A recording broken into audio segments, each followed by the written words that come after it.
Long unit. Tell me about it. It's for 20% of the exam, so that's why it's so big. Okay, 3.6, real gases. We've been talking about the ideal gas law.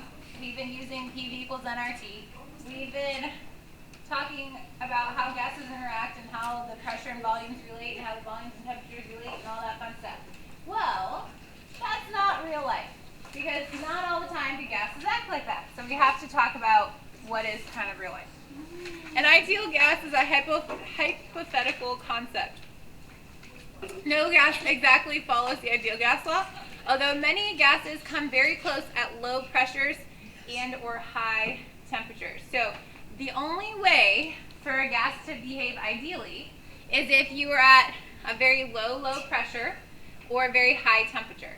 So sea level air pressure is pretty low, 1 atmosphere is pretty low, but we are not at a very high temperature here in Indiana in October, so the gases are not behaving ideally right now.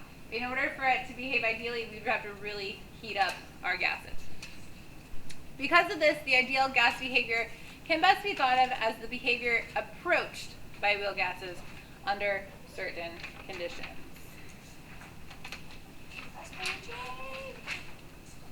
Johannes van der Waals used experiments to modify the ideal gas law to fit the behavior of real gases. He corrected the volume by subtracting N times B. N is still the number of moles, and B is an empirical constant that is particular for a certain type of gas. P observed is the observed pressure in the experiment. So when he corrected the volume, then he had to change the type of pressure he was solving for.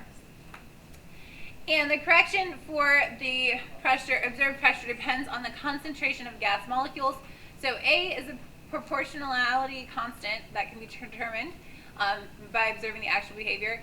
And we would take that constant times the moles divided by the volume squared. So the van der Waals equation that he came up with is as such. We are going to use that in a second. The values for A and B are given per gas on table 5.3 on page 226. So this table you may need for 1 or 2 of your homework problems over 3.6. Okay, so make a little star there so you know where to find it later.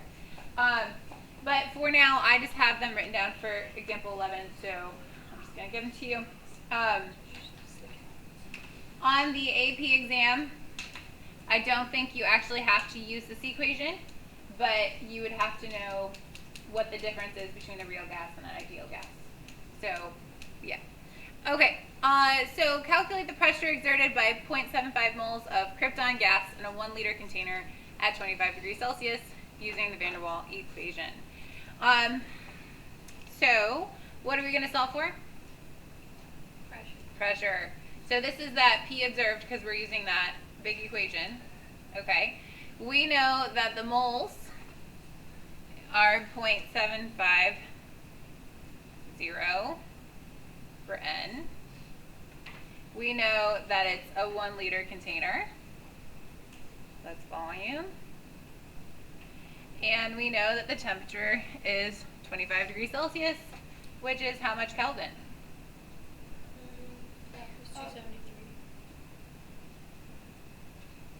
298.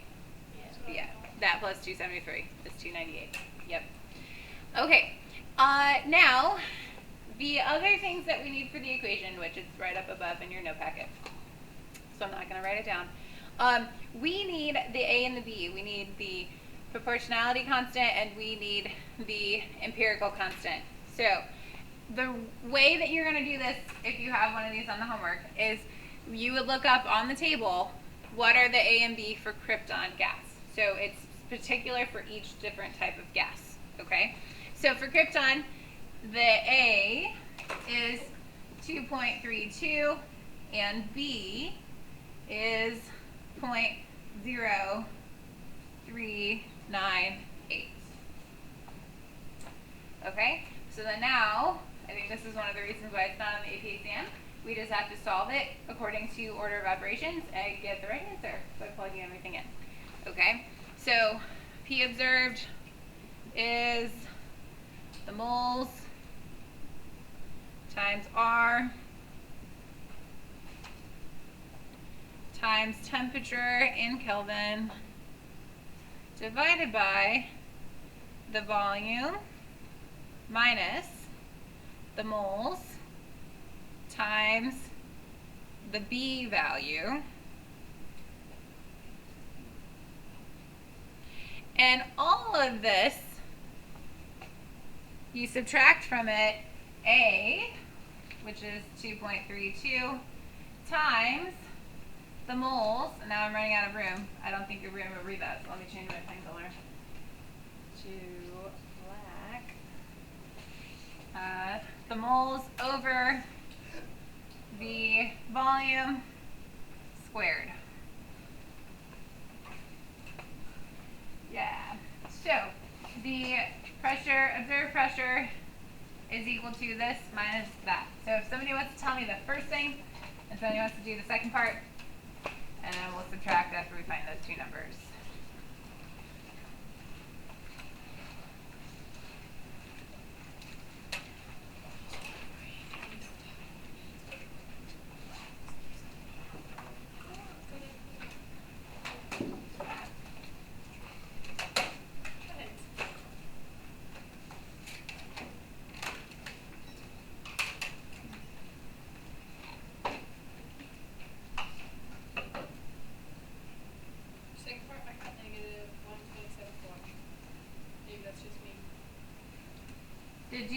Do you take negative 2.32? Wait, hold on.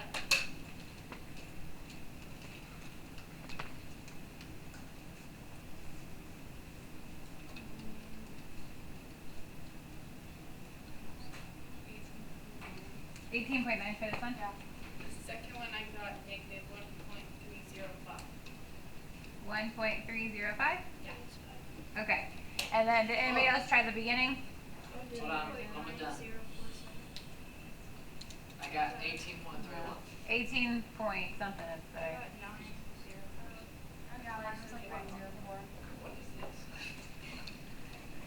Make sure that you type it in your calculator correctly so your calculator knows the correct way to do it. Oh. Here, I'll find decimal. You probably forgot a zero somewhere. Okay, so when we get the two numbers, then you'll subtract. The hardest part about this is just plugging in the numbers in the right spots. What do you think our pressure unit is? ATM? Why do you say so? Standard thing. Yes, that's true. And the R value has atmospheres as a part of its unit, so that's another hint of what it is. Okay?